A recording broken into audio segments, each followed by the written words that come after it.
ഒരു കാര്യം പറഞ്ഞാൽ വിശ്വസിക്കുമോ? പണമുണ്ടാക്കുന്നവരിൽ അധികവും വലിയ ബ്രില്യൻ്റ് ഒന്നുമല്ല, വലിയ ജീനിയസുമല്ല.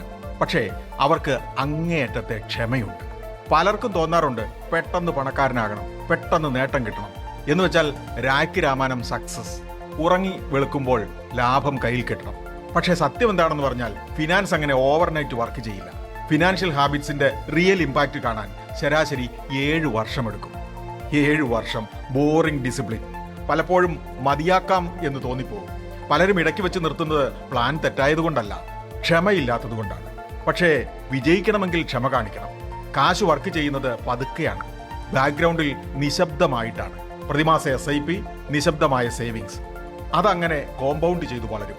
ഈ അച്ചടക്കം ആരും ശ്രദ്ധിച്ചെന്ന് വരില്ല, കയ്യടി കിട്ടിയെന്ന് വരില്ല. പിന്നെ ഒരു നാൾ നിങ്ങൾ സ്റ്റേബിളായി നിൽക്കുമ്പോൾ ആളുകൾ പറയും, ഓ ലക്കിയാണല്ലോ. അപ്പോൾ ഓർമ്മിക്കണം, ഭാഗ്യമല്ല അത്, വർഷങ്ങളായി കാണിച്ച കൺസിസ്റ്റൻസിയാണ് കാരണം. Boring consistency.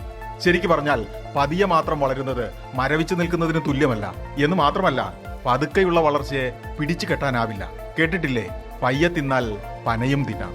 അതുകൊണ്ട് ഒത്തിരി വേണമെന്നില്ല, കുറച്ചേ ഉള്ളുവെങ്കിലും കൃത്യമായി സ്ഥിരമായി മുന്നോട്ട് പോകുക. പാതി വഴിയിൽ ഉപേക്ഷിച്ച് കളയാത്തവരെയാണ് കറൻസിക്ക് ഇഷ്ടം.